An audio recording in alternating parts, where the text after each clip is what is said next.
Bonjour et bienvenue dans cette nouvelle vidéo de cyclisme. Aujourd'hui, on va s'intéresser à la deuxième semaine du Tour de France 2021. N'hésitez pas d'abord à aller regarder ma première vidéo sur la première semaine du Tour de France. Donc là, l'étape 9 entre le Grand Bornand et Yonax. Il y aura une ascension dès le début de cette étape. Beaucoup de difficultés dans la fin, dont l'ascension col de Rome, col de la Colombière, avec dans les 5 derniers kilomètres du col de la Colombière des pourcentages à plus de 10%.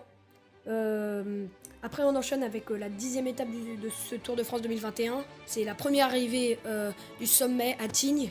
On se souvient bien de cette étape où Julien Lafilippe avait perdu son maillot à cause de la grêle qui avait bloqué la descente. Départ de Cluse en passant par le col du Pré et le Cormet de Roseland.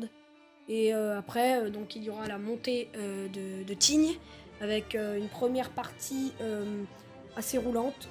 Après, il y aura un petit replat et enfin, on attaquera les pourcentages assez forts de cette montée pour terminer sur 2 km de plat.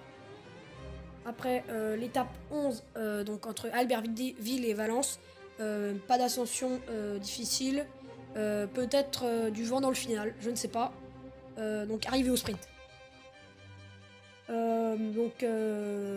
Pareil, deuxième étape hyper dure de ce Tour de France avec le double ascension du Mont Ventoux et l'arrivée en descente à Malocène. Donc le premier passage, c'est le versant le plus facile avec jusqu'au Chalet Renard, des pourcentages pas très difficiles. Puis après, c'est un peu plus pentu. Et le deuxième passage, le passage Bédouin, le plus connu. On se souvient bien du dernier passage du Mont Ventoux où Christopher Froome avait fini à pied. Si vous voulez voir, il y a un extrait dans ma vidéo de Christopher Froome. Après l'étape 12 entre Saint-Paul-Trois-Châteaux et Nîmes, il y a une difficulté sur le parcours, c'est fond sur Luçon, 6 km 9 à 3,3%. Je pense qu'il y aura une arrivée au sprint. Si les Bora de Peter Sagan veulent récupérer le maillot vert, ils pourront peut-être accélérer dans cette montée pour distancer les autres sprinters. Donc arrivé au sprint et je pense qu'il n'y aura pas de vent. L'étape entre Nîmes et Carcassonne, donc il n'y a pas de plat, il y a des petites ascensions dans tout le long du parcours, dont une répertoriée.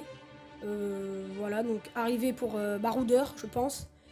Si les équipes de sprinters se mettent à rouler, ce sera sûrement une arrivée au sprint. Voilà, la vidéo touche à sa fin. Je vous dis à samedi prochain pour une nouvelle vidéo.